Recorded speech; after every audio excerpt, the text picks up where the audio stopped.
gory. Is that what they call you? Call me Dr. Love. Oh, let's not go there. I want names, George. It is all about the medical horror, as I change the subject very quickly. Welcome. This is the Fright Club podcast. I'm Hope Madden. And I'm George Wolf, and we're from madwolf.com. Yeah, gonna get medical on your ass.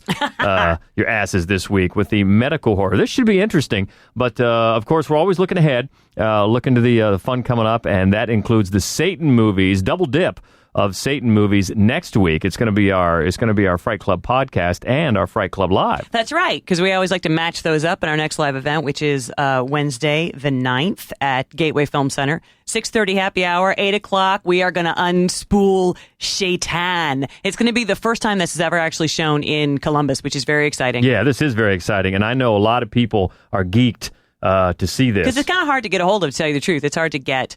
And I love it, love it, love it. We're both big fans of French horror anyway. Mm-hmm.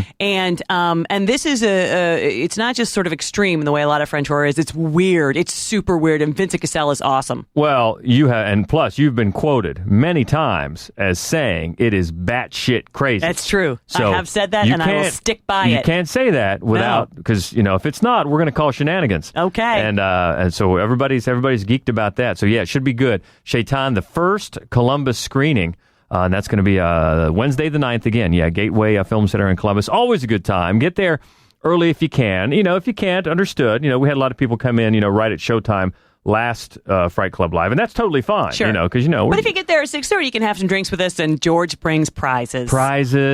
Lots of fun there. Drinks, food, whatever you need. It's always a good time, and it also serves as a Do you like Twizzlers? That's all I want to know. Do you like Twizzlers? Hey, I also had concert tickets last time. But the Twizzlers prize packs have gone over surprisingly well. I'm looking at you, Derek.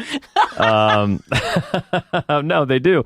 And plus, you know what else goes over well? The Fright Club t-shirts. Yeah. So we'll have more of those, and it's just a darn good time. Darn good. So please show up if you can. And it's also it serves as a meetup, the latest meetup for the Columbus Horror Group, the growing Columbus Horror Group. So that's always fun, too. So we get new friends, new horror fans every time, and we love that. Get to mingle and network with your with your horror. One of us is really bad at that. Nah. You came in, as I recall, after a couple of pops, you came in before the screening and just looked up at the crowd and said, "Hello, friends." Was it Pop? I don't think it was Pop. Yeah, that's why so I thought, when I heard you say that, I'm like, oh, she's oiled up. So anyway, what we're saying is it's fun. So please. So that's next week, the Satan movies. And we're looking ahead one more week after that, because we've already had some good ideas, good submissions for our question about your favorite horror sequels. That's right. And you know what? I think right now it seems like the best way for us to collect your candidates is on Twitter. And if you just want to use the hashtag best horror sequels, that would be cool. And yeah, we just want to know. We thought this is a show we haven't done yet. And usually I just kind of, do my own whatever research, if that's what you want to call it. And then we just thought, you know what? There's a billion horror sequels. Let's see what other people like. Yeah, we've got some great ideas already, including one today that almost caused me some public embarrassment. I'll just go ahead and tell that story. Our friend Mike, the in-stadium announcer for our Columbus Blue Jackets here in town, and a guy that I've worked with in radio for years. Anyway, he tweeted at us, his idea for best horror sequel was the original Dawn of the Dead. So right away, I'm getting all smart alecky, and I'm just about ready to tweet back, how can an original be a sequel, Mike? Wag of the finger. But then I caught myself. I realized, because there's a remake of it. It's been made twice. And the original is a sequel to Night of the Living Dead. Yeah, of course. So it is both an original and a sequel. Well, that's the thing. You say, of course, but I was tripped up there for a second, but then I caught myself. So let's just pretend it didn't happen. So anyway, yeah. So keep those coming. One of the movies that might make that, you never know, that didn't make today's. So there's a sequel that might, you never know, might make our sequel list. And we both love it. Didn't make today's medical horror because although I love this movie, you love this movie, I'd call it more supernatural, to tell you the truth, than medical. But we just want to give it some props. So we love The Exorcist Part 3. Yeah. And the spookiest scenes, there are two scenes that honestly scare the shit out of me. And that doesn't happen very often. One is in the hospital, down the corridor, right? Where walking with the arms out. Yeah. This woman, this nurse, she's just walking down a darkened hall away from you, and then all of a sudden, for about a half a second, you see this giant mummified. Oh my God, so scary. Love it. And then the confessional. The confessional. That's the one that gets me. Yeah, so that's 12 years of Catholic school, that confessional scene, oh my God, kills me. So that's a good idea. Yeah, that one could definitely make it, but not really a medical horror. No, definitely more supernatural and satanic kind of thing going on there. But we do have some good ones for medical horror. Our top 5, and also some that that bubbled under each movie that we usually do, that sets with a similar theme. So let's jump in, and number 5 on our list. It's a good one. We've talked about it before, and it's from 2012, and it's American Mary. Gotta be a doctor? Surgeon. I'm changing specialties, Dr. Grant. Have you ever heard of body modification?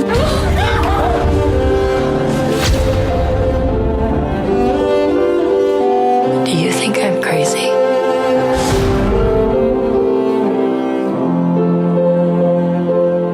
And that's one by Hope's buddies, the Suturs sisters. That's right. Twin sisters who make horror movies. I love that. And Catherine Isabel, who's a favorite of ours because of course, Ginger Snaps, and she stars as Mary in this movie, and she's a med student who falls on financial hard times and gets some interesting job opportunities because of her skill set, and then the next thing you know, carnage. Yeah. So, and it's definitely a horror movie. I mean, there's no way around it, basically, and it gets super uncomfortable, definitely. But for me, it's more like sort of a film noir kind of turned inside out, where instead of there's the raven-haired dame who's never up to any good, who's like the outsider. She's your point of view character in this one, which to me just makes the whole thing that much more fascinating. Yeah, and it's also not only uncomfortable, but when it gets into some of the medical procedures, a little squirmy, where you kind of look, are you looking? Are we looking? It's one of those types of deals. In a lot of ways, and they, the Suturs are Canadian, and so is David Cronenberg, who we'll talk about later on this list, and it was one of my all-time favorites, and it's really clear that they pay some tribute to Cronenberg in this movie, and one of the things that's interesting is that it kind of subverts the same general ideas of Dead Ringers, and they're open about it because there's a very famous scene, surgery scene, and they're all in red, like they're red robed surgeons. Yeah, and so the Suturs point out that that's what they're doing here, but it's kind of fascinating and very well done. Yeah, and there's certainly nothing wrong with that. No, as you say, when it's done the right way, they're given homage and given credit where credit is due. So yeah, but it has some. Yeah, I think that's a good word for you to bring up, noir. Yeah. Some noir themes to it. Yeah. But not kind of in the undercurrent. I think you're right. Yeah, I think you're right. And one of the ones you have marked here that kind of goes with these themes is the idea of sutures going where they don't belong. Kind of how I fit this one in here. Okay, because originally I wondered, we were going to talk about Human Centipede, the original Human Centipede. Which didn't make the list. Don't get me wrong. It's not one of the 5 best medical horror movies ever made, and certainly neither is Part 2 or Part 3. Yeah, I don't know where everybody's thoughts about Human Centipede.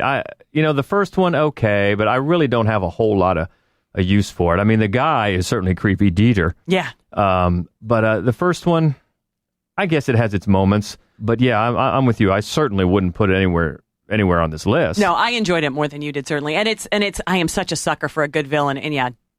He's great. He is. Dieter Laser. How perfect is that name? He was great. And they certainly, I'd have been fine if they stopped with just one, but I enjoyed the first one. So I just wanted to, give it a mention. Yeah, I understood. But number 5 on our list, American Mary, and that leads right into, I know, one of your favorites from 1985, Stuart Gordon's Reanimator. Herbert West is at the top of his class in medical school. And he's just made a discovery that could wake up the dead.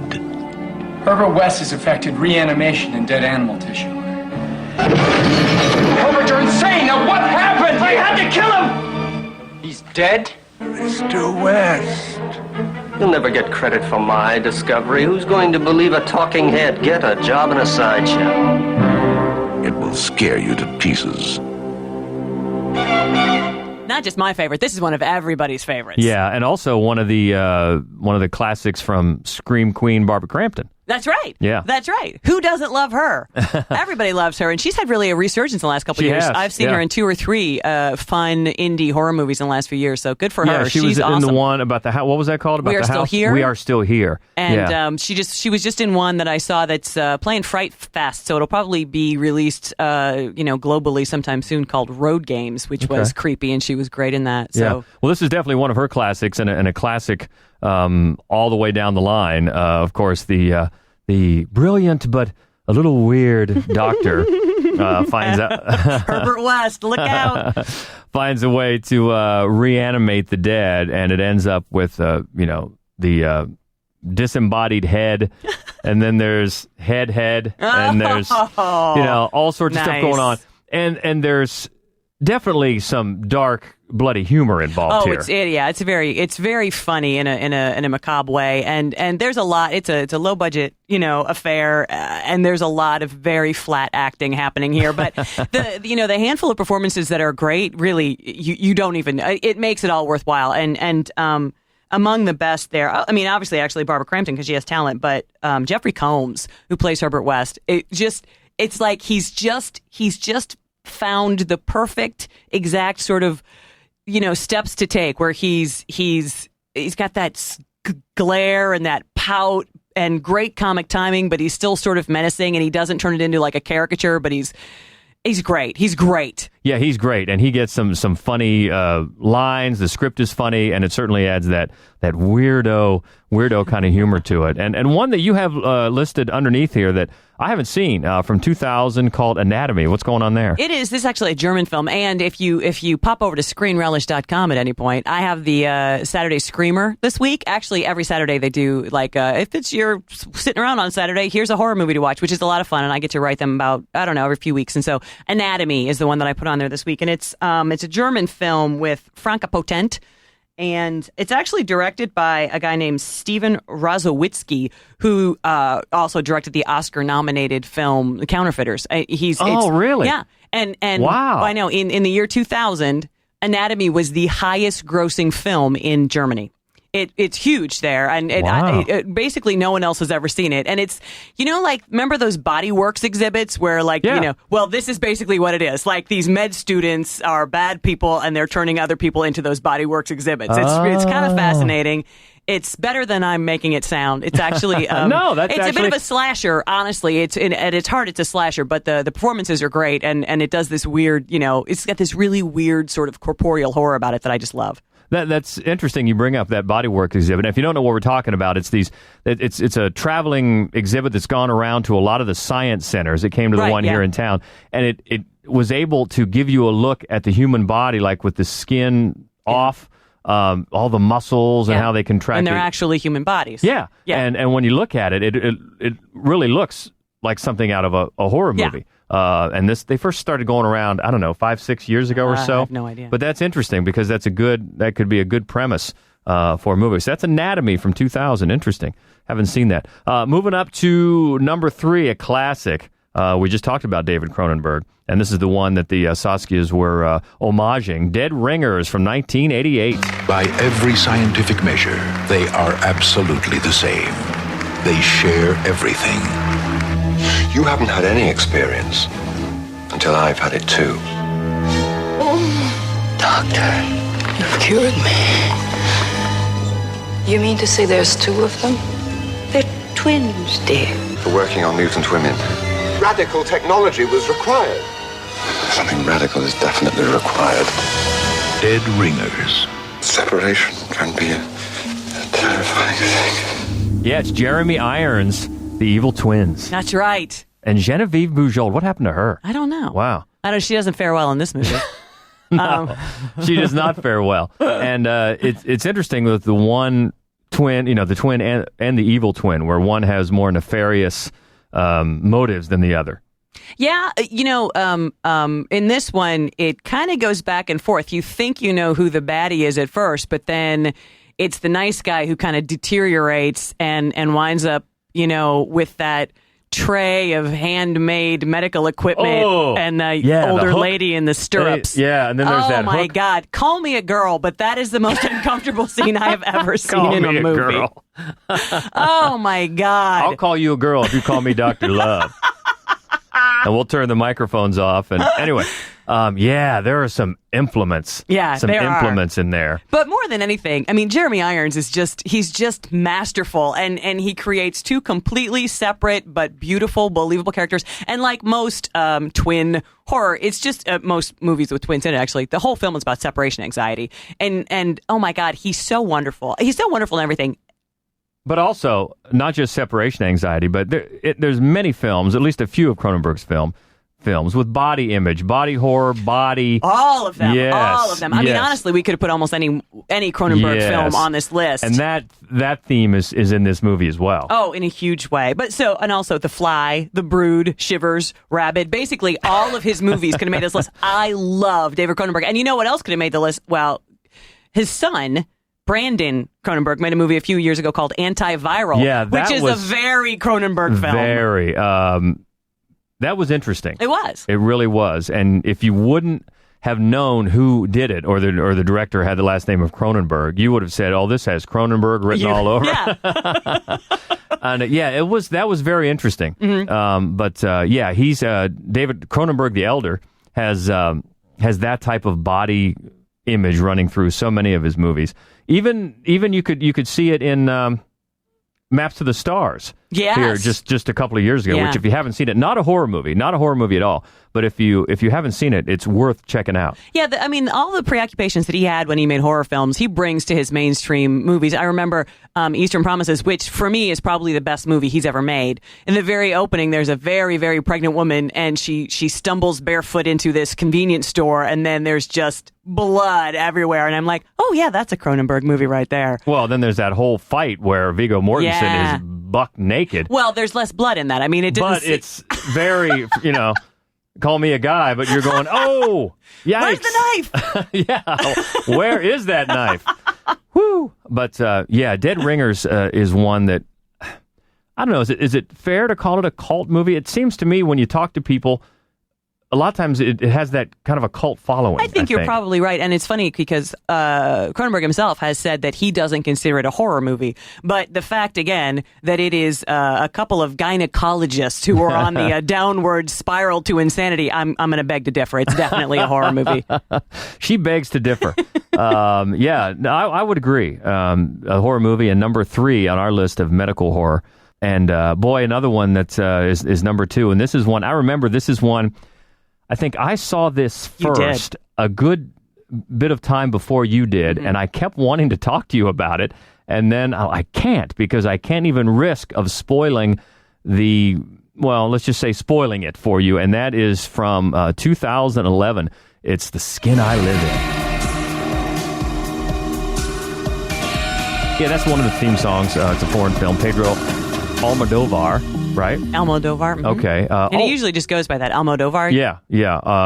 Always a favorite. He's done great work. All great things. And that's, I think, one of the things when a really great when a really great director makes a horror movie or a genre movie, it's exciting for those of us who like the genre. Yeah, and this one is it's got a lot of different themes going on, and I almost want to say noir. There's some noir to it. A little bit. Mm-hmm. But it's so interesting and so atmospheric and so stylish. It creates a mood from the get-go. Antonio Banderas, who's very good. He's so good. He is so good in the movie. He is a brilliant doctor who has a tragedy befall his daughter, and he decides to take some revenge on... or just some measures. He takes some measures. I think he thinks is responsible. And it really just becomes fascinating. It really does. And I don't want to say any more than that about the plot in case you haven't seen it. But please do. And but since it's on this list of medical horror, it involves some some procedures, some operations, but there's a lot more going on. Oh my, yeah. The thing is about this film is that you just want to pay attention to every single thing. There's nothing in any scene that isn't there intentionally. I mean, it's such a beautifully crafted movie, and it touches on really the same themes that you'll find in almost all of Almodovar's films.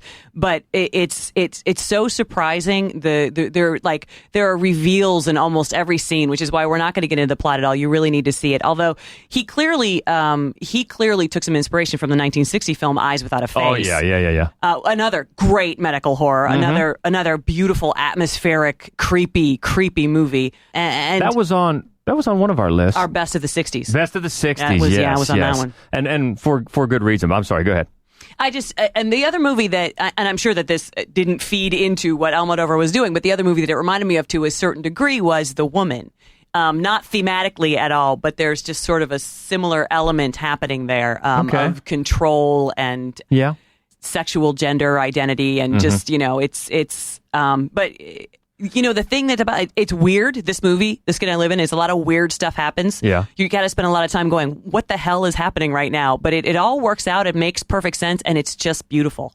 It is beautiful, and there's definitely sexual and gender identity themes going on, and even if you figure out what's going on before the end, even if you do, I thought the ending was just perfect. It was beautiful. Again, it was just beautiful. Yeah, so well done. With I don't believe there was really any dialogue in the final scene, and I just loved it. It was a perfect way to cap off that movie. So that is one for sure. And I know I've seen it discussed here a lot in recent some of our internet or chats and everything with horror movies. So I know a lot of people have seen it, but if you haven't, please check it out. The Skin I Live In from 2011, and that's number 2. And Eyes Without a Face for sure. Yeah. If you haven't seen that one, and that leads us up to number 1, and probably you could guess because it's going to be number 1 on a lot of classic lists, all the way back to 1931, the original James Whale's Frankenstein. When this dead hand moves, the monster created by a man they called Mad is turned loose to strike terror into the hearts of men.